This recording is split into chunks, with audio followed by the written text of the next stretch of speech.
Ele falou que o carinho está estampado no rosto. Ele disse que ele ama demais a nossa igreja, porque é uma igreja amorosa, receptiva, tá no rosto de cada um. Então, obrigado, pastor. Isso é recíproco, viu?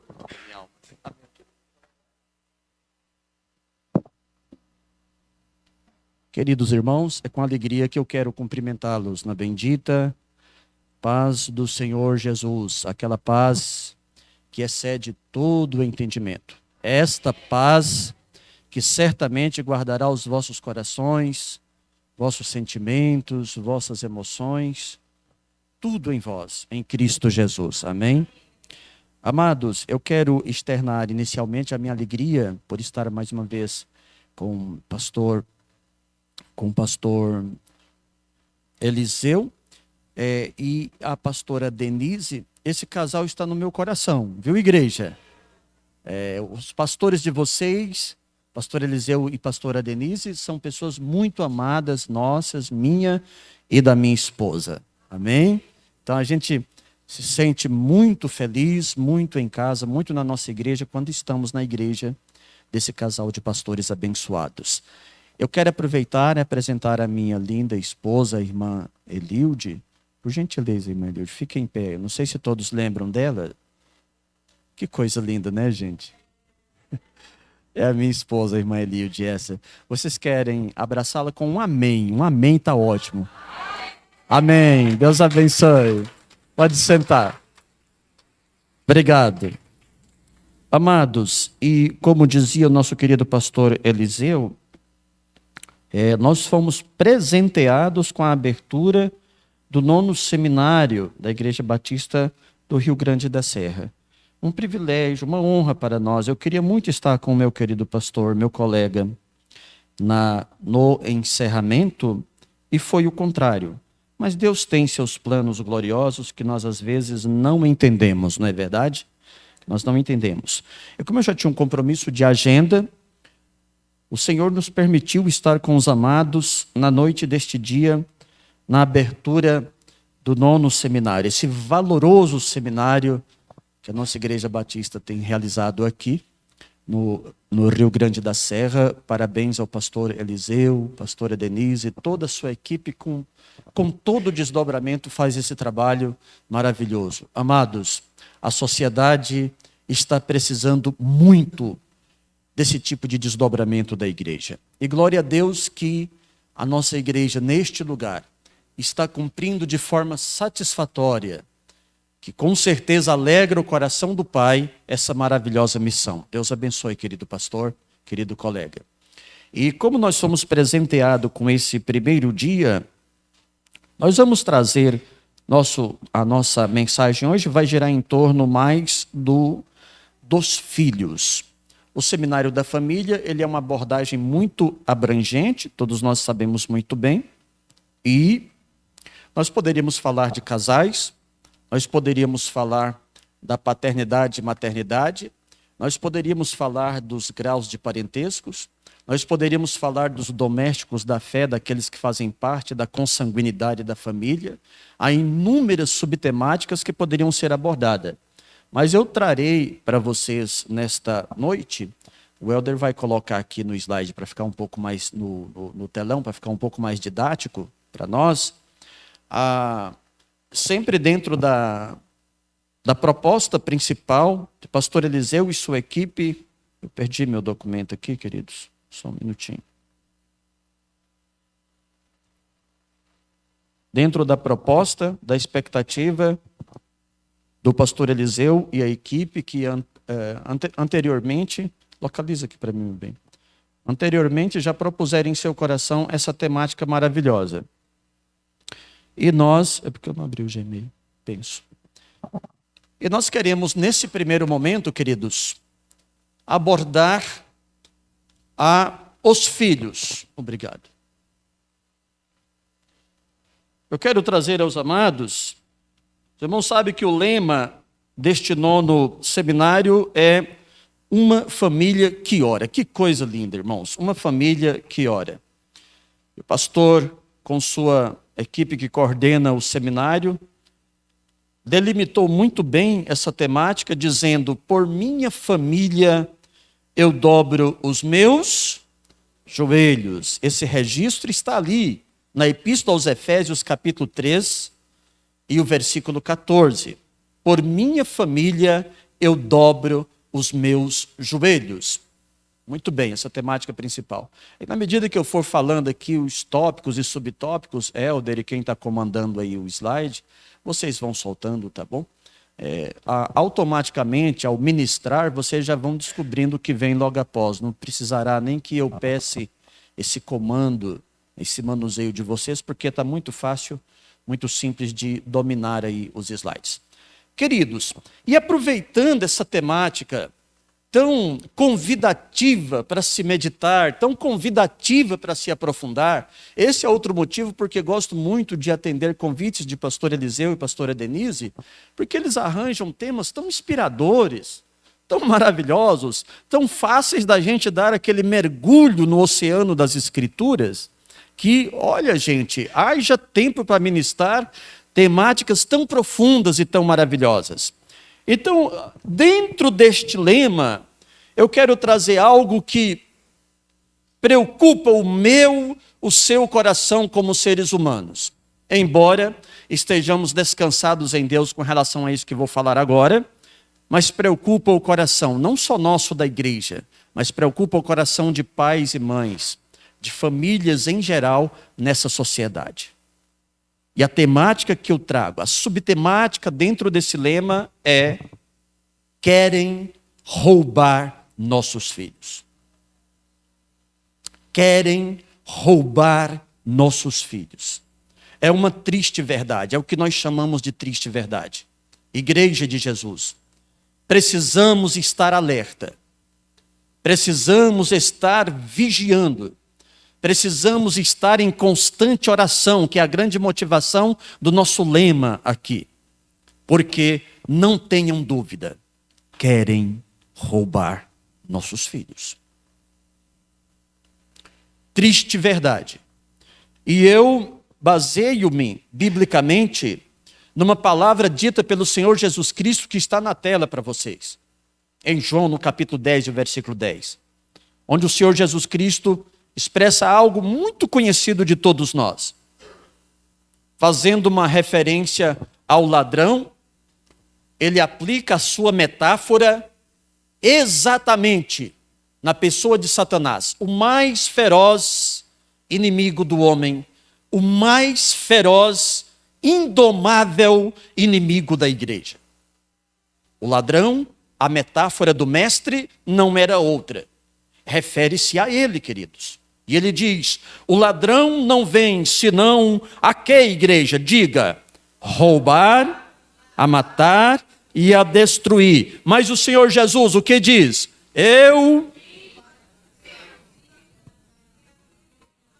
Glória a Deus. É a salvação da nossa alma. É a salvação da nossa vida, é a salvação da igreja. Esse Cristo que se manifesta a fim de trazer vida abundante a mim, a você, à família, ao pai, à mãe, ao filho. E acima de tudo, queridos, trazer a autoridade para você manter a sua família na presença de Deus. É esse Cristo, mas ele avisou. Ele deixou o grande alerta. O ladrão, ele não vem senão a roubar, matar e destruir. Quando eu digo querem roubar nossos filhos, eu uso um recurso da gramática da língua portuguesa que nós chamamos de frase oracional com sujeito indeterminado. Querem. Quem querem? Eu fiz isso a propósito. Deus me dava isso, pastor, enquanto eu preparava essa mensagem aqui. Querem roubar nossos filhos. Quem? Mas eu quero deixar aí a pergunta mesmo, quem? Porque são muitos os canais, são muitas as vias, são muitas as formas, são muitos os artifícios que estão sendo usados para roubarem nossos filhos. Então eu prefiro deixar um sujeito indeterminado aqui, queridos. Sujeito indeterminado. A grande verdade é que precisamos crer que querem roubar nossos filhos. E eu trago aqui 3 tópicos para a nossa reflexão, para que isso fique corroborado diante de nós. E o primeiro deles seria que querem roubar nossos filhos da comunhão que eles têm com seus pais. Querem roubar nossos filhos, igreja. Querem roubá-los da comunhão que eles têm conosco como pai e mãe. Você já descobriu isso? Na sua comunhão com Deus, na sua sensibilidade do Espírito, que eu sei que a amada e o amado têm de Deus. Você já percebeu que querem roubar nossos filhos da comunhão que eles têm com seus pais? Eu trago alguns tópicos. Olha o primeiro. Você sabe que tudo começou sorrateiramente. Número 1 ali, ó. A televisão foi o começo de tudo. Continua atraindo. Mas hoje ela já está em um plano bem inferior diante de tanta tecnologia. Mas a televisão foi o primeiro plano. Continua ainda hoje. Não podemos descuidar, porque Satanás é sagaz. A televisão trouxe os intitulados reis dos baixinhos, rainhas dos baixinhos, os príncipes dos baixinhos, e que em nada ajudou as nossas crianças. O desenho animado da televisão trouxe, através de suas sublimidades, mensagens satânicas para as nossas crianças. Todo mundo sabe aqui que a série Rei Leão foi a série mais demoníaca que já lançaram na televisão mundial. Traduzida em todas as línguas, porque isso é fácil. Traduzido em todos os idiomas, e os grandes apresentadores, os grandes protagonistas de programas infantis exibiam e exibem à vontade até hoje esses programas com terríveis, profundas, sorrateiras, traiçoeiras mensagens malignas para as nossas crianças. E as prendem, e as deixam boquiabertas, admiradas, quase que escravizadas por aquilo. Ainda tem muitas que amam a televisão. O tempo passou. Número 2. Vieram os games. Foram ficando cada vez mais avançados e atraentes. Mas os games, que tanto atraíram e atraem nossas crianças, que muitas delas fustigaram seus pais para adquirir um. Pai é pai, você sabe como que é, vai lá e compra, do melhor, do mais avançado. Mas você já esteve acompanhando todos os games que esses aparelhos oferecem, que essa tecnologia oferece?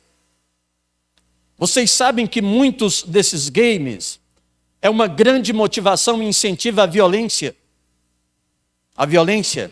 E que as nossas crianças precisam ser muito bem monitoradas para que isso seja utilizado de forma agradável e salutar para ele. Caso não, seria melhor não comprar. Os mais simples games lidam com a destruição, com a violência, com as bolas de sangue, com seres humanos sendo destruídos.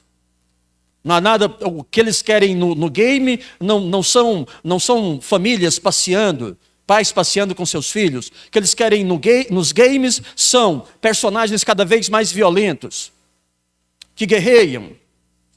O importante é o war, é a guerra, é a violência, é a disputa. Isso é o legal do game. Mas só que é um legal sorrateiro, igreja. Querem roubar nossos filhos. Essa foi a mensagem que Deus pediu para eu trazer. Querem roubar nossos filhos. Será de onde vem tanta violência para a nossa sociedade? O tempo passou, não demorou muito, a partir dos anos 90, começou a grande onda dos aparelhos celulares, cada vez mais tecnológicos, cheios de recursos. Muito bem, aí as crianças começaram a se esbaldar, nossos filhos, sim, nossos filhos e netos, se esbaldar com a tecnologia desses grandes e avançados aparelhos. Para completar, em quarto lugar, tornou-se acessível a quase toda a população, e eu não estou falando de Brasil, estou falando de mundo, a rede internacional de computadores, a internet. E esses aparelhos, aparentemente tão singelo, o meu é dos mais fraquinhos, um smart, muito fraquinho, muito simples. Mas com ele, eu tenho o mundo na palma da minha mão. O mundo. Não é o Brasil, não é o meu município, não é o meu estado. O mundo está nas minhas mãos. Eu acesso aqui empresas asiáticas, africanas, americanas, aqui nesse aparelhinho. Sabe por quê? Simplesmente porque eu tenho a internet aqui. Eu tenho os dados móveis aqui. Querem roubar nossos filhos. E há, queridos, uma orquestração muito organizada para roubarem nossos filhos. É a palavra que o Espírito Santo me incomodou, igreja.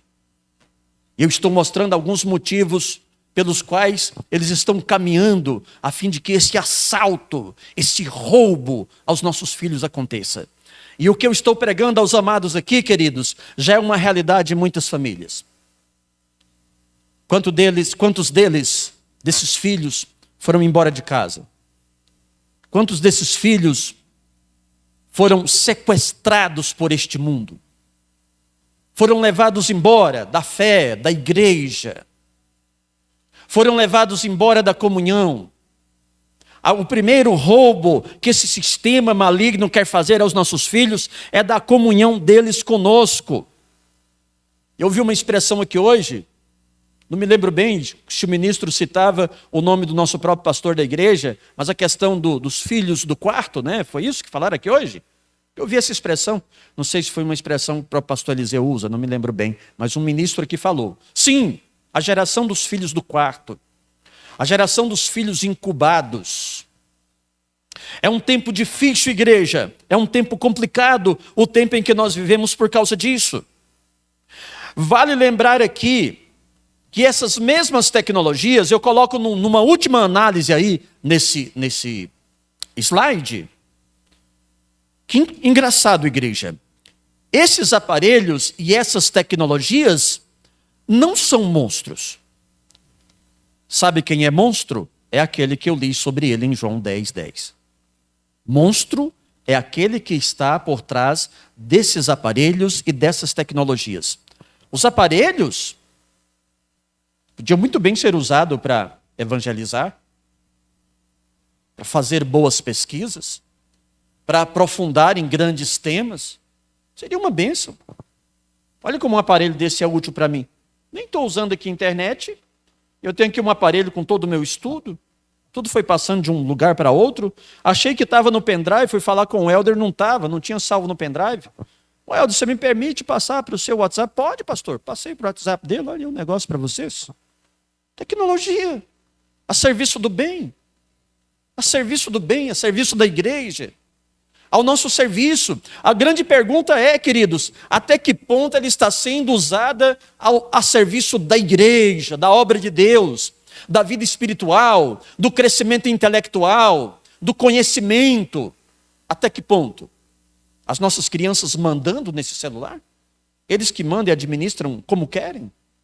Seu tecnológico tablet? Seu tecnológico iPad? Não é? Como ficaria? Então Deus nos traz uma alerta nessa noite. Querem roubar nossos filhos. Segura isso em seu coração, dentro de tudo que nós estamos proferindo aqui, amados. Eu prometi para vocês 3 tópicos, não quero estourar o meu tempo. Quero deixar um tempo aqui aprazível para nós orarmos no final da ministração. Mas em segundo lugar, amados, querem roubar nossos filhos. Essa é a triste verdade que eu trago para você. É uma verdade, mas é triste. Querem roubar nossos filhos, sabe de onde? Da autoridade de seus pais. Não é só da nossa comunhão. Eles não querem roubar os nossos filhos apenas dos nossos braços, do nosso aconchego, do nosso dia a dia. Às vezes até eles vão continuar lá. Eles vão continuar lá, por misericórdia de Deus, debaixo do nosso teto, até um casamento, até uma profissão, alguma coisa. Mas muitos estão conseguindo roubar nossos filhos da nossa autoridade. A primeira autoridade na vida de um ser humano, igreja querida, é um pai e uma mãe. É a primeira autoridade. Um pai e uma mãe que teme a Deus, que serve a Deus, que quer conduzir seus filhos no caminho do Senhor. jamais permitirá que a primeira autoridade da vida dessa criança seja um juiz de direito, seja um agente da PM, ou da civil, ou da federal. A primeira autoridade na vida de uma criança é seu pai e sua mãe. E nós vivemos, lamentavelmente, amados, o tempo da compensação. O que é, pastor, o tempo da compensação? Os irmãos sabem que vivemos uma vida frenética. Para vocês terem uma ideia, eu estou aqui, pela misericórdia de Deus, com a minha esposa, saído do trabalho, nós dois. Trabalho, ela de um lado, eu do outro. Saímos do trabalho, querido pastor, para vir honrar essa igreja amada. Do trabalho, voando, ela pegou um Uber, foi até meu trabalho, que já estava mais perto do caminho, entramos no carro e viemos. Glória a Deus, estamos aqui, lutando para honrar o compromisso com meu querido colega e não chegar aqui atrasado. Está vendo? A vida é frenética, é muito corre-corre. E como ficam nossos filhos? Vai passar o dia todo na creche? O dia todo na escola? Tempo integral? Vamos vê-los só à noite? Pense nisso, queridos. A gravidade disso que é corriqueiro entre nós. Isso não é uma coisa que nós corremos perigo, não. Isso é corriqueiro. Isso acontece com quase todas as famílias. Agora, queridos, sejamos sinceros, não precisa responder para mim, responda só para o Espírito Santo. Isso é salutar na condução do meu filho? É a grande tristeza. E daí então eu tenho que corroborar o que o Espírito Santo colocou no meu coração.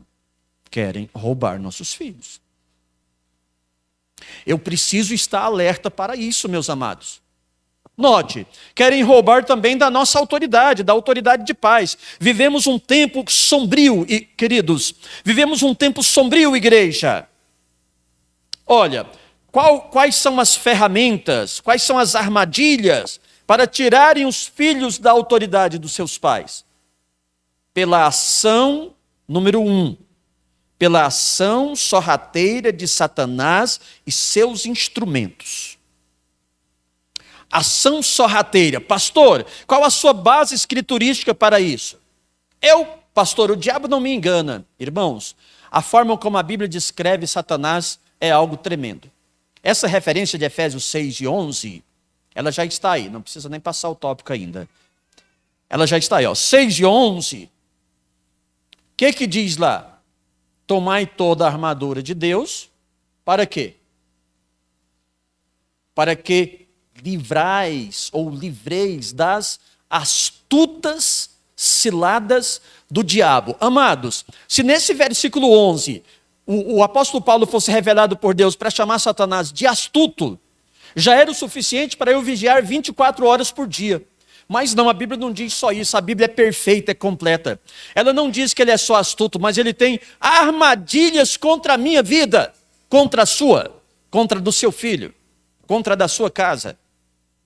Lamento pessoas que pensam que Satanás não é uma realidade. Olha, queridos, para que possais lutar contra as astutas ciladas do diabo. Ele não é só astuto, ele tem cilada montada. Tem cilada, queridos. E que instrumentos ele vai usar? Olha aqui, 1 João 2,15, vai dizer assim: não ameis o mundo, nem o que é no mundo. Porque se alguém ama o mundo, o amor do Pai não está no coração dele. Ele pode até dizer que tem amor de Deus no coração, mas ele não tem, ele rejeita esse amor. Então, a principal ferramenta que Satanás usa, queridos, é o próprio mundo. Você vai ver que em segundo plano nós temos aí, querem roubar nossos filhos da autoridade de seus pais. Número 2, pelo engano por meio de porta-vozes do diabo. Note aqui os instrumentos que ele usa no subtópico 1. O mundo, e esse mundo ele está em quem? 1 João 5,19. Todo o mundo jaz no maligno. A expressão jaz quer dizer está lá e não pode sair. A gente usa muito essa expressão para quem morre, vai para o túmulo, vai para a sepultura. Aqui jaz o corpo de fulano, aqui jaz corpo de Beltrano, não pode sair dali. Quando o apóstolo João, essa aqui é uma epístola joanina, ele diz: O mundo jaz no maligno, é porque o mundo, queridos, ele está no maligno e não pode sair. Que mundo é esse? Seria o mundo cósmico? Não. Quem controla e manda nesse mundo cósmico é o Todo-Poderoso, é Deus. Seria o mundo humano, esse mundo que jaz no maligno? Não, também não. Também não, apesar do livre-arbítrio do homem, suas escolhas erradas. Mas ele não é esse mundo. Seria o mundo espiritual? Os anjos, o próprio Satanás, os anjos bons e os anjos caídos? O próprio Deus, que a Bíblia diz que Deus é espírito, e importa que aqueles que o adorem em espírito e em verdade? Não é esse mundo espiritual também. Mas qual o mundo então que jaz no maligno, pastor? É o mundo sistêmico. Queridos, é o mundo sistema. Satanás falou desse mundo sistema para Jesus, lembra? Quando Jesus se encontra com ele no capítulo 4 de Mateus. O que ocorre ali? Você sabe que Satanás, ele é astuto, a Bíblia diz que ele é mentiroso, a Bíblia diz que ele é enganador, lá em Apocalipse 12, versículo 4. Ele é um monte de coisa, mas burro ele não é. A Bíblia já não diz em nenhum lugar que ele é bobo. Não diz. Perceberam isso? Então ele diz assim, ó, Jesus, lá em cima do monte, dá uma olhada aí para o mundo. Olha aí, veja as glórias dele. Naquele momento, Satanás estava mostrando, igreja, a opulência, o orgulho, a vaidade, a fama. Olha para você, Jesus, você é o Filho de Deus, fica andando com essas alpercatas aí que as mulheres te dão, essas roupas que as mulheres te dão. Imagina, ó, tudo isso te darei se prostrado me adorares. Tem pregador que diz assim, mentira do diabo. Não, ele não mentiu não, senhor. Nesse momento, não. Apesar de João 8,44, pastor, muitos irmãos se enganam nessa interpretação bíblica. Mentiu não. Opulência, orgulho, vaidade, prepotência, arrogância. Ele pode dar uma contribuição forte, sim. Muito grande. Ele diz, eu te dou isso aí, você tem que ser, Jesus. Isso aí, para com esse negócio de humildade. Você tem que ser grande, poderoso. Tudo isso te darei. Só que ele fez uma proposta muito indecente para Jesus. E disse, se prostrado me adorares. Jesus falou, quer saber? Chega, vai-te, Satanás. E ele caiu fora, porque tem que cair. Quando Jesus manda, ele tem que cair fora. Com Jesus, Satanás só tem conversa enquanto Jesus quiser. Glória a Deus. Só enquanto ele quiser. Vai-te, Satanás. Porque está escrito, somente ao Senhor teu Deus e adorarás, só a Ele prestarás culto. Expulsa Satanás. Mas note, queridos, nós estamos dentro disso aqui, ó. Olha, o mundo sistêmico. Esse mundo sistema é terrível. Esse sistema, ele está infiltrado em todos os meandros. Na política, na educação. Tem hora que esse sistema maligno do mundo, ele entra até no ministério, para você ter uma ideia. É forte isso. Sistema. Esse é o mundo a que Jesus se refere aqui. E quem ama esse mundo não tem amor de Deus no coração. Diz João 2,15, 1 de João 2,15. O amor de Deus não está no coração dessa pessoa. Então, queridos, junta todo esse esquema e vai servindo de instrumentos para Satanás. Não tem amor de Deus no coração, diz a letra C. Querem roubar nossos filhos da autoridade paterna, materna, igreja. E querem roubar por meio do engano. Engano esse que é o tempo todo exposto, ensinado por meio desses instrumentos, desses porta-vozes. Eu trago duas coisinhas aqui no número 2, olha aí, ó. Veja, estão aí, ó. Letra A, o que esse esquema maligno do mundo, por meio de educadores, sociólogos, psicólogos, políticos, igreja, vem fazendo? Construindo a figura dos pais opressores. Crianças que estão aqui, que têm temor de Deus, nossa mensagem não tem nenhuma censura, nossas crianças e adolescentes podem ouvir.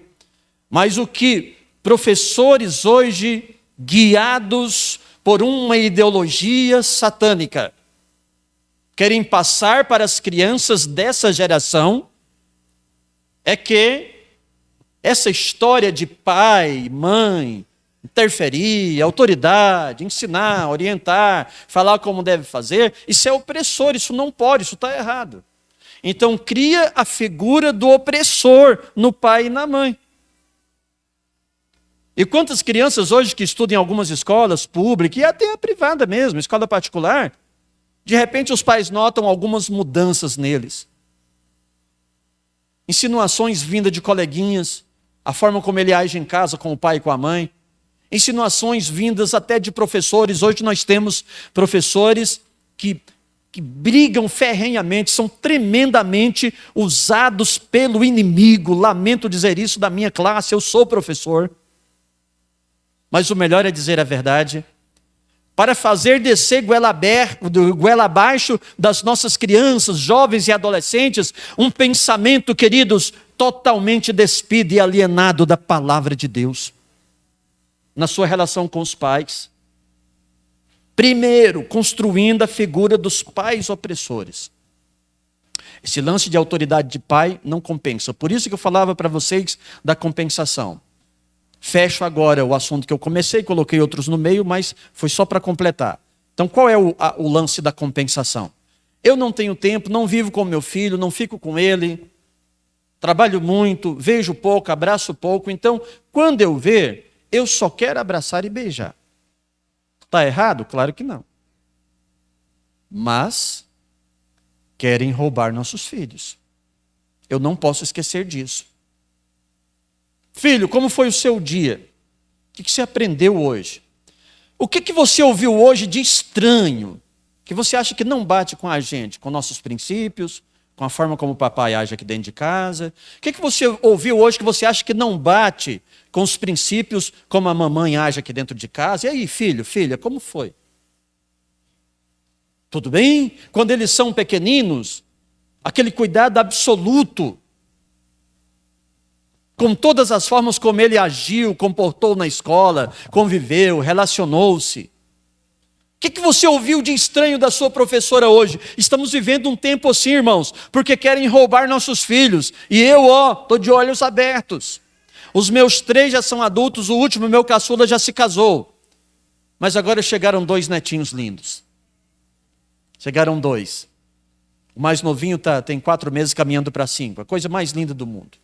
E eu sinto uma grande responsabilidade na minha alma, pastor, de ajudar os meus filhos, os adultos, a acompanhar essas crianças. Nós, avós, pais, que tememos a Deus, que servimos a Deus, que respeitamos e reverenciamos a sua palavra como perfeita, limpa, inerrante, insofismável, precisamos ajudar nossa família, queridos. Precisamos ajudar. Olha, desconstruindo a estrutura da família é a segunda medida que eles estão tomando. Desconstruindo a estrutura da família. Eu não posso usar o princípio da compensação para deixar de corrigir, para deixar de ensinar, para deixar de orientar. Não posso. Porque nós vivemos um tempo, amados, que Satanás está tentando encher a boquinha da nossa criança de mel, mas o seu coraçãozinho de veneno. Ô pastor, pesou, mas não adianta a gente arrodear. É melhor ouvirmos verdades que o Espírito Santo nos alerte. Cuidado. É preciso estarmos atentos, amados, com 2 olhos bem abertos, para saber o que passa com a nossa criança. Porque querem roubar nossos filhos. Satanás tem que saber disso, que nós sabemos disso. Ele tem que saber que nós sabemos, amém? Que nós sabemos que querem roubar nossos filhos. Ele tem que saber que nós não estamos enganados com relação a isso. E que usaremos toda a vigilância. E que nos colocaremos em vigília. Para que essa oportunidade maldita, maligna, jamais alcance a nossa família. Amém, queridos? Todos creem nisso assim? Jamais alcance a nossa família. O que não podemos dizer diante da realidade que está frente a nós, frente a nossos olhos. Muitas famílias cristãs chorando a perda de seus filhos. Chorando a perda de seus jovens, seus adolescentes. Porque o que afinal de contas a Bíblia nos ensina? Nesse terceiro tópico, onde eu já estarei caminhando para a reta final da minha mensagem, amados, nós temos aqui que querem roubar nossos filhos do que aprenderam com seus pais. Querem roubar. Eles não querem roubar só do aconchego da comunhão. Eles não querem roubar nossos filhos somente da nossa autoridade de pai e mãe. Eles querem roubar nossos filhos, eu trago em 3 tópicos para ficar fácil para a memória e para o coração dos irmãos. Também do que eles aprenderam com a gente em casa, no contexto do lar. Eles querem tirar isso da forma mais sorrateira, da forma mais covarde possível. E essas crianças que eu estou vendo aqui, eu tenho alguns aí no plenário olhando para mim com esses olhinhos bonitos, eles serão autoridades de Deus, em nome de Jesus. Eles serão autoridades de Deus e não permitirão que isso aconteça no seio da sua família. Em nome de Jesus. Olha aqui, queridos. Como que eles querem roubar os nossos filhos do que eles aprendem de nós, dos seus pais? Primeiramente, do que eles aprendem sobre Deus. Amados, a sociedade hoje, especialmente no contexto escolar, no contexto universitário, ela é bombardeada por uma ideia anti-Deus. Tudo que os irmãos imaginarem nesse aspecto ainda é pouco. É lamentável, porque nós estamos falando de quê? De escolas, de universidades. Uma ideia anti-Deus bombardeiam hoje as universidades, queridos. E todo esse trabalho que você tem com seu filho, como bom cristão, como bom cristã, por exemplo, de Provérbios 22:6, que todos nós sabemos de cor, ensina a criança como? No caminho em que deve andar. Eu acho bom a versão que coloca o verbo dever no modo subjuntivo. No caminho em que deva andar. Por que eu gosto do modo subjuntivo? Porque a gente não pode ter aquela segurança absoluta de que eu ensinei pronto. Ensina a criança no caminho em que deve. Pronto, já ensinei no caminho em que deve. Não, ensina no caminho em que deva. Para que você construa uma esperança viva que ele continuará andando. Porque fica aquele lance, sabe como é, né, irmãos? A sementinha já está lá, se ele cair da fé, né, a minha parte eu já fiz, sabe como é? Se ele deixar a igreja e vir aquela desculpada, irmãos, terrível. Queridos, eu não posso dizer que tem filhos santinhos nem melhor do que os filhos dos outros. Pastor Amaro dando um testemunho. Mas para a glória de Deus, Ele é que é tudo em mim e em nós. Para a glória de Deus, não tive o dissabor de nenhum dos 3 enveredarem pelo pecado, a droga, o vício, todos firmes com Jesus. Como chaveirinhos aqui do meu lado, hoje os 3 são casados para a glória do Senhor. No temor de Deus, queridos, porque é possível sim, para que eu pudesse hoje ser um ministro na área de família, eu tinha que ter esses testemunhos que causa regozijo em minha alma, pastora Denise. Que causa alegria indizível, inexplicável em minha alma, de meus filhos eu terem pela graça, pela misericórdia de Deus, pelo amor, pelo conhecimento, pela busca, tê-los conduzido sem vê-los me dar o desprazer desse mundão maldito e pecaminoso. Deus é tão bom, irmãos. Então, tudo nos mostra que é possível se nós tivermos a verdadeira vigilância. Todo aquele trabalho que teve lá a avó e a mãe de Timóteo, lembram? Por que 2 Timóteo 3, versículo 15, diz que desde a tua meninice sabes as sagradas letras, desde quando, igreja? Fico lembrando aquele Timóteozinho pequenininho, né? Tampinha. Desde a tua infância, algumas versões diz, sabes as sagradas letras que podem fazer-te sábio, para a salvação, pela fé em Cristo Jesus, desde pequenino. Como é bom saber, queridos, que os nossos filhos, na mais tenra idade, estavam ao nosso lado, lá na nossa sala, no culto doméstico, todo dia, tocando aquele violão, a gente cantando e orando com eles, glória a Deus. Que bom! Isso é uma construção. Ensina a criança no caminho que deve andar. Isso é uma construção, isso é paulatino, amados, isso é diuturno. Isso não se faz da noite para o dia. Acho que eu vou começar a ensinar meu filho quando ele tiver 12 anos. Que ele já entende mais. Não, amados. É lá no ventre da mãe. É ali que começa a grande missão de ensinar. Diz a lenda que a grávida pergunta para o sábio: sábio, quando que eu devo começar a ensinar o meu filho, a minha criança? O sábio pergunta: a senhora está de quantos meses? Ela diz: não, já estou no 9º. A criança já está nascendo por esses dias, se Deus quiser. O sábio lhe diz: a senhora está atrasada 9 meses. É isso. É uma grande realidade, queridos. Todos nós não precisamos ser cientistas para entendermos que o feto, o embrião, no estado de simbiose, as mamães aqui que eu digo, elas sabem muito bem disso, ele interage com a mãe, ele vive a vida da mãe, o sentimento da mãe, a emoção da mãe, o que a mãe escuta, o que a mãe fala. Isso é chamado simbiose. Turminha aí de Fundamental 2 sabe disso. O que é a simbiose? Eles estudam com outros seres vivos, né? Mas com o ser humano é do mesmo jeito. Então, no estado de simbiose, é inegável que o ambiente que essa mamãe viver, que esse pai viver, esse feto e embrião também viverá a igreja. Então, começa ali. A lenda do sábio é lenda porque ninguém sabe quem é o autor desconhecido, mas é verdade. Isso não é mentira. A própria ciência o comprova. Então, Timóteo, desde pequenino. Moisés, desde há muito, já ensinava dizendo: e estas palavras que hoje te ordeno, estão na referência de Deuteronômio, elas estarão no seu coração.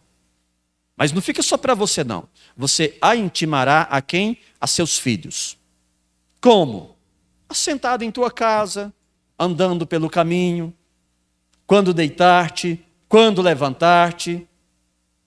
Intima a palavra a seus filhos. E aí, amados, nós temos toda essa batalha, essa luta com as nossas crianças sobre Deus, sobre a fé. Olha aí o número 2, que os nossos controladores já pôs ali o 2, olha lá, ó. Sobre a fé. Essa fé de Timóteo, o mesmo Timóteo aqui de 2 Timóteo 3,15, lá no 1,5, diz o quê? Paulo dizia que não esquecia, não tinha como esquecer. Ele dizia assim, ó, trazendo à memória a fé que em ti há, e que é uma fé não fingida. Hoje em dia nós corremos um grande risco de criar os nossos filhos naquela fé de faz de conta. Eu pensava que não havia fé de faz de conta, pastor. Aí quando eu li esse texto, eu falei, bom, pelo princípio do contraditório, se Paulo diz que a fé dele não é fingida, é porque tem a tal fingida. É ou não é? Pensa no princípio do contraditório. Paulo não ia falar de uma fé não fingida, se não existisse a fingida. Percebem? É fácil de entender, não precisa ser mestre para entender isso aqui. Portanto, amados, a fé não fingida que em ti há, a qual habitou primeiro onde? Na sua avó Lloyd, na mamãe Eunice. Onde começou a fé? Não foi nele. Não foi nele. Nossas crianças, os nossos bebezinhos, quando nascem uma tábula rasa, como dizia o pensador, um papel em branco. O que vai ser construído nele será construído a partir de ali. É uma grande missão da família, igreja. Uma grande missão. E a gente luta para construir essa fé. 2 Timóteo 1,5, Romanos 10, 17. Porque a fé vem pelo ouvir, e o ouvir pela palavra. Como que vai ter fé se não tiver palavra neste lar? Como vai ter fé se não tem Bíblia nesse lar? Não podemos abrir mão disso, queridos. Deus não está satisfeito com aquela nossa fé de oba-oba. Só na igreja cantamos, pulamos, alegramos, choramos, vibramos, levantamos as mãos. Isso é bom, é gostoso um ambiente assim. Mas lá em casa está tão vazio. Chegou em casa só almoçar, jantar, assistir TV, celular, computador, trabalhar, e home office, né? Hoje em dia está uma onda, home office, trabalhar, e TV, e computador, e celular, e comer, e beber. Cadê a Bíblia no nosso lar? Cadê a palavra em nosso lar? Está aqui as admoestações da palavra. Isso não é discurso de pastor Amaro, meus amados. Não. Querem roubar nossos filhos. Roubar do que eles aprenderam com seus pais Número 3, sobre a obediência. A obediência hoje é uma coisa que, você fala essa palavra obediência para uma criança, vamos imaginar uma criança de uns 10, 11 anos, fala, o quê? Que palavra é essa? O que significa isso?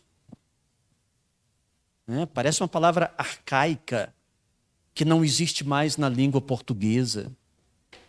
Obediência? Palavra estranha. O que é? Ô pastor, o que é? Ô tia, o que é? Obediência?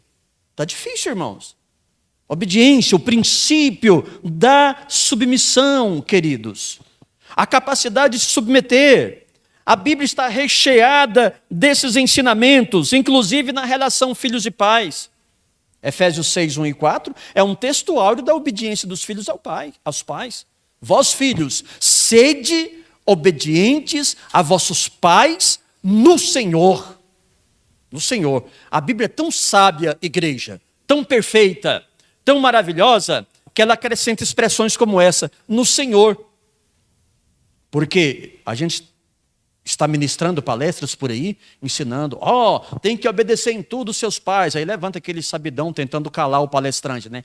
Mas e se meu pai convidar para beber uma cachaça? Aí eu posso ir, tenho que obedecer? Só aqueles tentando calar a ministração da palavra, né? Obedecei aos vossos pais em tudo. Em quem? No Senhor. No Senhor. No Senhor não tem vício. No Senhor não tem mau caminho. No Senhor não tem maus ensinamentos. No Senhor, em Jesus, só tem coisas boas da parte de um pai e de uma mãe. Amém, amados? Só tem coisas boas, note. Obediência. Colossenses 3 praticamente repete todo o discurso de Efésios capítulo 6. Eu coloquei os versículos 20 e o 21. 20 e 21 anuncia tudo. Vós, filhos, sede obediente a vossos pais em tudo.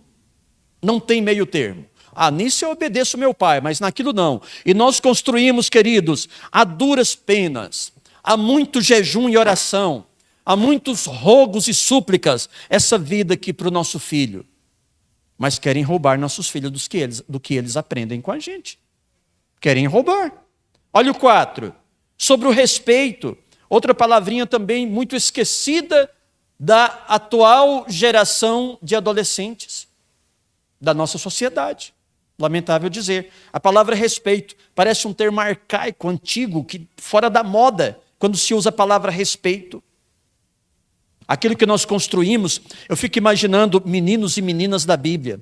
Um deles que me faz lembrar é esse de Gênesis 22, 6 a 11. 22, 6 a 11 é o nosso inesquecível Isaac. Vamos para o Moriá, filho? Vamos, papai. Pai, tem cordeiro? Tem não, bora, filho. Cerca de 3 dias, levanta-os, lá está o monte, é ali que Deus pediu para sacrificar. Vocês ficam aqui, eu vou lá. Olha só, era para oferecer o menino como holocausto, não era? Como sacrifício a Deus. Ele fala, ficam aí vocês, eu e o menino subiremos, depois nós voltaremos. Ué, Abraão, de última hora você ia negar o filho? Era o seu plano? Mas não era. Quando você vai lá para Hebreus, o escritor aos Hebreus diz assim, ofereceu o seu filho, o seu único filho, crendo que Deus era poderoso, sendo ele o filho da promessa, para até dos mortos o ressuscitar. Simples assim, está lá em Hebreus. Então você tem que percorrer a Bíblia toda e ir lá para Hebreus para ver por que Abraão disse, a gente sobe e depois a gente volta. Ele fala, eu subo, sacrifico Isaac, queimo Isaac no altar. Olha a fé, irmãos. Depois Deus o ressuscita porque ele é filho da promessa. Deus não é doido. Deus é Deus. Ele ressuscita e eu desço com meu filho e a gente vai para casa. Que coisa, não? Eu só vou encontrar isso em Hebreus, não está lá no histórico de Gênesis capítulo 22. Veja como a Bíblia é um todo harmônico, que precisa ser lida com muito carinho, com muita atenção. Note, queridos, veja. A obediência daquele menino é impressionante ao seu pai, a submissão, o respeito a tudo que o pai dizia. A gente tem que ter muito cuidado com as nossas crianças, queridos, construir isso a dura penas, porque sem construir isso, o mundo já quer roubá-las de nós. E se não construir, queridos? E se não construir? Qual é a noção que o meu filho e minha filha, a minha criança terá de autoridade? Qual é a noção? Nós precisamos construir, porque o mundo quer roubar nossos filhos. E aqui eu entro num tópico terrível, que é o 5. 5, subtópico 5. Querem roubar nossos filhos do que aprenderam com seus pais com relação ao gênero. Nossas crianças cresceram nos vendo ler o tempo todo em Gênesis capítulo 1, versículo 27. E criou o Senhor Deus o homem à sua imagem. A imagem de Deus o criou. Macho e fêmea os criou. Um assunto terrível, tem pastor indo preso por causa disso. Agora a covardade é que a gente não vai. Macho e fêmea os criou.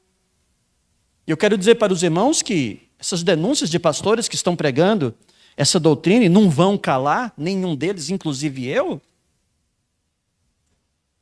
são de pessoas dentro da igreja. Sim, o apóstolo Paulo ele ensina no capítulo 2, no finalzinho, que existem 3 tipos de crente na igreja. O crente espiritual. Na verdade, dentro da igreja tem só 2, mas ele divide o homem em 3. O homem espiritual, o homem carnal e o homem natural. Natural é natural, o próprio nome já diz. Não tem Deus, não tem a fé, vive perambulando por aí até aceitar Jesus um dia. Não é? O homem espiritual, aquele crente bom, está dentro da igreja, salvo por Jesus, entende as coisas do Espírito. Uma bênção, pastor, esse homem natural. O assunto começa no finalzinho do capítulo 2 e continua pelo capítulo 3 de 1 aos Coríntios. Os irmãos podem ler depois. Agora, o carnal, ele não é nem natural nem espiritual, só que ele está na igreja, eu lamento te dizer. Ele não é o natural, que não tem Deus ainda, nem é o espiritual, mas ele está na igreja. É triste isso. Pastores, agora recentemente vi um vídeo de mais um que foi, não chegou a ser preso, mas está respondendo o processo, porque começou a ensinar para a sua igreja isso aqui que os pais devem começar pelo lar. Nossas crianças cresceram ouvindo, e macho e fêmea os criou. Gênesis 5, versículo 2, quando Deus ali corrobora através da escritura de Moisés, o gênero humano, mais uma vez ele corrobora em 5:2, macho e fêmea os criou. O Senhor Jesus Cristo, em sua doutrina, quando ensinava sobre o casamento e o divórcio, lá em Marcos capítulo 10, e é o tema para que veio o nosso 9º seminário, eu sei que vai ter muitas palestras boas ainda, amanhã e depois, gostaria de estar aqui ouvindo. Ele vai dizer lá nesse ensino, não tendes lido que aquele que fez vocês no princípio, ele fez vocês macho e fêmea? Quem vai fugir dessa doutrina da Bíblia, queridos? Mas o que está acontecendo? Olha aqui, ó. Eu trago algumas letrinhas para os irmãos pensarem, porque nessa noite eu vou encerrar a minha palavra orando daqui a pouco e repreendendo esse espírito maldito de ideologia de gênero na nossa sociedade, queridos. Repreendendo, isso não é só intelectualismo não, isso é Satanás por trás de tudo isso. Isso é demonismo. Nós acreditamos como cristãos na influência do mundo espiritual nesse setor. E através do seu príncipe, Jesus mesmo chamou. Eu já me vou porque o príncipe deste mundo está chegando e nada tem em mim. O príncipe do mundo é ele também é chamado de príncipe. Mas é das trevas. Então note bem, queridos, olha aqui, ó.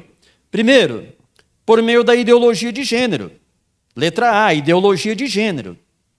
Essa ideologia de gênero, queridos, o pano de fundo dela, a base dela, já dei seminários sobre a ideologia de gênero em muitas igrejas, a base dela é: ninguém nasce homem ou mulher. Olha, minhas crianças que estão aqui nessa noite, isso não é nenhum assunto proibido para vocês. Podem ouvir à vontade o pastor falando aqui. Ninguém nasce homem ou mulher, mas escolhe ser. Quando você ouvir isso na sua escola, fala, está repreendido Satanás, em nome de Jesus. Eu sei que isso não é coisa só do intelecto, não. É claro que o intelecto é apenas um instrumento do diabo. E a disseminação dessa ideologia, amados, ela está nas universidades, entre os grandes intelectuais. ela está nas escolas entre os professores. Para a minha vergonha, que sou da classe, sou também professor, mas tem um monte de professores discipulados por essa malignidade da ideologia de gênero e empurrando-a ou tentando empurrá-la na sociedade. Nós louvamos a Deus que o Brasil é um país muito cristão e não estão tendo muito sucesso não, está ficando só lá no meio deles mesmo. Por quê, queridos? Se quiser, que seja. Nasceu homem, não quer ser homem, problema seu. Nasceu mulher, não quer ser mulher, problema seu. Não vem chamar a igreja de homofóbico e nem pastor de homofóbico, não. Vocês estão me entendendo, amados? Não vem nos chamar de homofóbico, não. Problema seu. Deus te deu liberdade até para pecar, para ser o que quiser. Mas empurrar na igreja do Senhor, em crianças, meninos e meninas cristãs, a igreja não admitirá. A igreja pregará com autoridade. A igreja não calará a sua voz. A igreja falará. Pastores, homens e mulheres de Deus pregarão. Dependendo do que vai acontecer aí no futuro, a gente vai ser preso, vai um monte de gente presa. Tem nada não. A voz, a verdade que liberta, ela não pode calar. Os porta-vozes da verdade de Deus não podem baixar sua cabeça e ficarem com medo. Não pode, queridos. Jorge Linhares, há pouco tempo, um grande líder em Minas Gerais, teve que responder ao juiz. Fiquei sabendo que você falou lá na sua igreja que menino é menino e que menina é menina, você vai ter que vir agora perante o juiz. Mas pelo amor de Deus. Olha onde chegamos, igreja. Olha como devemos orar. Mais uma vez, pastor Eliseu, parabéns por essa temática maravilhosa. Uma família que ora. É preciso orar. Então tentam provar por A ou por B.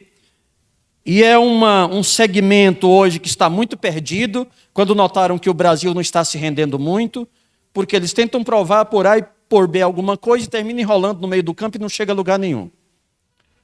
Você vê, os mesmos mentores que ensinam que todo mundo é livre para escolher ser homem ou mulher, porque ninguém nasce homem nem mulher, depois é que eles vão escolherem, e tentando empurrar isso em nossas crianças de 5 anos de idade, os mesmos vão para as faculdades tentando provar, irmãos, confrontando até a ciência, que já nasce. Não, ninguém nasce hétero. Quem tem que nascer homossexual já nasce homossexual. Entendeu? Então estão perdidos. Como é que é? Vai ter que insinuar as crianças a escolherem ou já nasce? Qual dos dois? Não vão saber te responder. Por quê? Se já nasce, por que tem que incentivar as crianças a escolherem? Entenderam? Então note como é uma confusão. Mas isso é peculiar do diabo. Confusão é com ele mesmo. Confundir, perturbar é com ele mesmo. E continuamos dizendo, nenhum pastor assembleano, batista, presbiteriano está proibindo ninguém ter opção sexual. Nós proibimos? Quem somos nós? Imagine, você é livre. Nenhum de nós. Acusar-nos de, como que eles chamam? Racismo homofóbico. Acusar-nos de homofóbicos, de homofobia, é a coisa mais infundada que existe. Se há uma coisa que nós entendemos, é que o homem é livre para escolher. Livre para escolher. Só não calaremos nossa voz contra a doutrina, contra a filosofia, contra a ideologia. Querem roubar nossos filhos. Vocês estão entendendo que querem roubar? E querem roubar sorrateiramente. Querem roubar de forma covarde. Querem roubar de forma cruel. Olha aqui que eu coloco na letra B, amados. Explorando a idade frágil. Explorando a idade frágil. As insinuações para a adesão à escolha de sexo, ela ocorre lá, queridos, na fragilidade, na inocência, na simplicidade dos 5, 6 anos de idade. Não pense vocês que é com adolescentes, não. Olha o quanto a igreja precisa orar, irmãos. Olha o quanto nós precisamos lutar contra as astutas ciladas do diabo de Efésios capítulo 6 e versículo 11. E depois, para tentar fazer calar aqueles que vão pregar contra essa filosofia assolando as famílias, qual é o outro grande instrumento? A imprensa e as mídias. Quando eu falo mídias, eu me refiro às sociais também. Exatamente aquelas que estão na palma da mão dos seus filhos. Tá bom? Essa mídia, essa informação insinuante, que está tentando fazer a cabeça da nossa criança e do nosso adolescente, ela está em um smart, né? Um smart, na palma da mão do seu filho. Então, amados, como que nós poderemos abrir mão de uma verdade, embora triste, e vigiarmos ainda mais com relação ao que pretendíamos vigiar? Querem roubar nossos filhos. Vou aqui terminar já. Eu me lembro de Lucas 23. Lucas capítulo 23, versículos 27 e 28, amados. Eu tenho um alerta de Jesus ali para algumas mulheres que o acompanhavam, porque elas choravam. Jesus estava passando por sua via sangrenta, sua via humilhante, rumo ao Calvário. E ele notou que algumas mulheres desesperadamente batiam em seus peitos e choravam desesperadamente, lamentavam. E Jesus vai dizer o que está na parte B. Olha só. Porém, Jesus, voltando-se para elas, elas eram mães, disse: filhas de Jerusalém, não choreis por mim. Mamães, olha o que diz esse texto. Chorai antes por vós mesmas e por vossos filhos. Chorai por vossos filhos. Você tem chorado aos pés de Deus por seu filho, papai e mamãe? Você tem se derramado aos pés de Deus por seu filho? Vivemos um tempo assim, porque o que acontece em torno de nós não é de nível só político, sociológico, intelectual, não, é de nível espiritual. Nenhum crente pode estar com seus olhos fechados, igreja querida, com relação a isso. Não choreis por mim. Chorai antes por vós mesmas e por vossos filhos. E por quê? Quando eu começo a meditar no sentido dessas palavras, por vocês mesmas, porque a dor que está por vir em vocês como mães é muito grande. O que irá acontecer com seus filhos é coisa grande, coisa penosa, é coisa covarde, é coisa dolorida. Então, chore por vocês mesmas, vai. Chore por vocês e por vossos filhos. É como se Jesus estivesse consolando-as e dizendo: fiquem calmos, eu sou o Filho de Deus, eu sou Jesus. Mas vocês precisam chorar por vocês mesmas e por seus filhos. Porque vocês são frágeis. Vocês são frágeis. E eu fico vendo na prática, para nós encerrarmos agora e orarmos, igreja, o exemplo de Jó. Olha o exemplo de Jó. No próximo slide.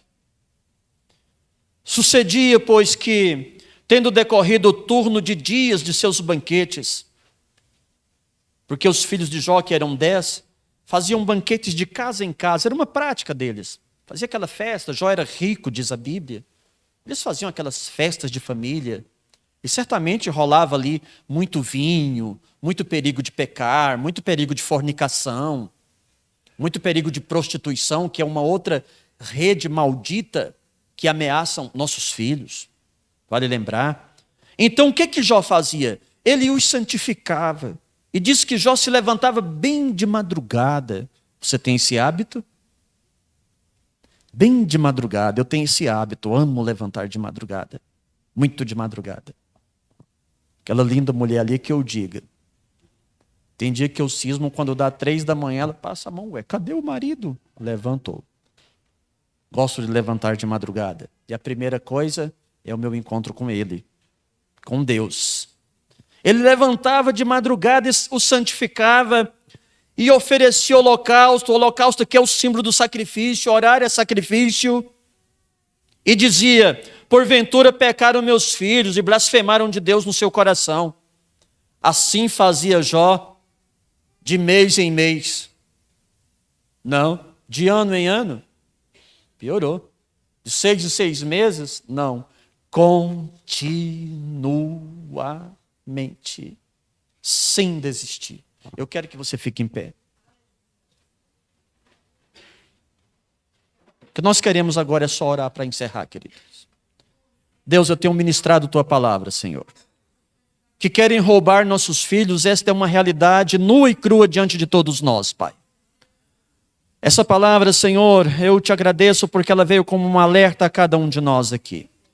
Às vezes, ó Deus, nos acomodamos no alto da nossa fé, pensando que está tudo bem com a nossa família, com nossos filhos, por onde eles andam, Senhor, na escola, na faculdade. Mas nesse momento, Pai, eu te agradeço pelo alerta que o Teu Espírito traz ao nosso coração. Querem roubar nossos filhos. Alerta agora, Pai, em nome de Jesus e pela ação poderosa do Teu Espírito, o coração desse pai. Alerta agora, Senhor, o coração dessa mãe. Por boa que seja aquela escola, por boa que seja aquela universidade, não deixe esse pai e essa mãe descuidar, meu Deus. Faça ele sentar com autoridade, com sabedoria, com conhecimento ao lado do seu filho e de sua filha, todo dia, Pai. E vigiá-lo e vigiá-la na autoridade de Deus. Querem roubar nossos filhos, Senhor. Nos ajude, meu Deus. Nos dê a graça necessária. Nos dê a autoridade necessária, Senhor. Porque nós precisamos. Nós precisamos, meu Deus. Pois quantas coisas podem fugir do nosso domínio humano. Mas o Senhor é Deus em cada um de nós. Em todos nós. Eu te agradeço, meu Deus, em nome de Jesus. Deus abençoe. Pastor. Deus seja louvado. Glória a Deus.